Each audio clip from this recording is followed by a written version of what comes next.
যুক্তরাষ্ট্রের department of justice এক press বিজ্ঞপ্তিতে জানিয়েছে, চাইনিজ বংশোদ্ভূত গুয়ান তিয়ানপেং নামের এক ব্যক্তি 2020 সালে বিশ্বব্যাপী প্রায় 81,000 ফায়ারওয়াল হ্যাকিংয়ের সাথে জড়িত থাকার অভিযোগে অভিযুক্ত। মঙ্গলবার তার সম্পর্কে তথ্য দিতে $10 মিলিয়ন পুরস্কারও ঘোষণা করেছে দেশটি।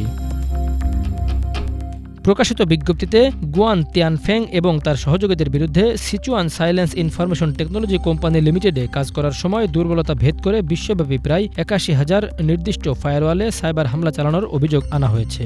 ডিপার্টমেন্ট অব জাস্টিসের deputy attorney general Lisa Monaco বলেন, সাইবার অপরাধীরা হাজার হাজার নেটওয়ার্ক নিরাপত্তা ডিভাইসের একটি দুর্বলতাকে কাজে লাগিয়ে ম্যালওয়্যার আক্রমণ করে। অভিযুক্ত গুয়ান তিয়ানফেং এবং অন্য যে কেউ যারা বৈশ্বিক সাইবার নিরাপত্তার জন্য হুমকি, তাদের রুখতে প্রতিশ্রুতিবদ্ধ ডিপার্টমেন্ট অব জাস্টিস। এফবিআই এর সহকারী পরিচালক বায়ার্ন ভনড্রেন বলেন, কার্যকরী পদক্ষেপ, প্রযুক্তিগত দক্ষতা এবং বিশেষ করে ব্যক্তি মালিকানাধীন প্রতিষ্ঠান সফোসকে সাথে নিয়ে অংশীদারিত্বের ভিত্তিতে সাইবার হামলা রুখতে কাজ করেছে এফবিআই, যা নির্ভরযোগ্য এবং কার্যকর অংশীদার হিসাবে এফবিআই এর সুনাম বৃদ্ধি করেছে। ডিপার্টমেন্ট অব জাস্টিসের বিজ্ঞপ্তি বলছে, ঘটনাটি 2020 সালের।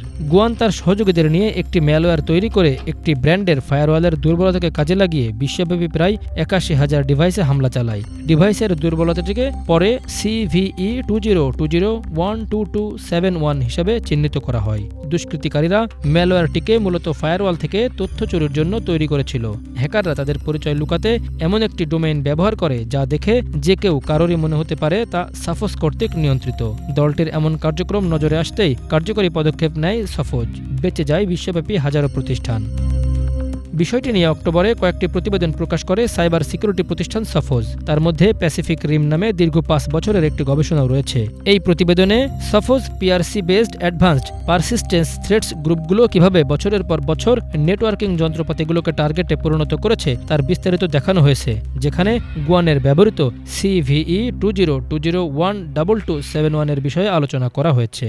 We don't tend to talk specifically about competitors, but Sophos XDR is, we've been an endpoint company for actually longer than we've been a firewall company. We have a lot of expertise in this area.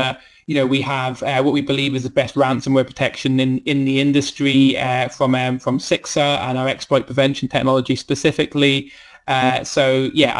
I think I'll leave it at that.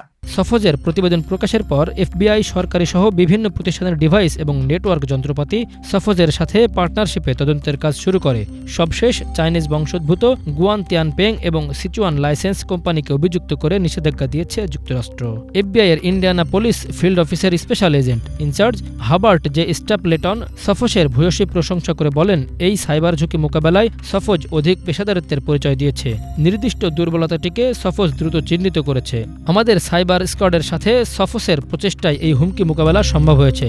যদি সাফোজ বিষয়টিকে গুরুত্ব না দিত তাহলে আরও মারাত্মক ক্ষতির আশঙ্কা ছিল। বিশেষজ্ঞরা বলছেন, যে কোনো সাইবার সিকিউরিটি কোম্পানির ক্ষেত্রে প্রম্পট অ্যাকশন গ্রাহকের তথ্য নিরাপত্তায় গুরুত্বপূর্ণ ভূমিকা পালন করে। Bangla vision news desk.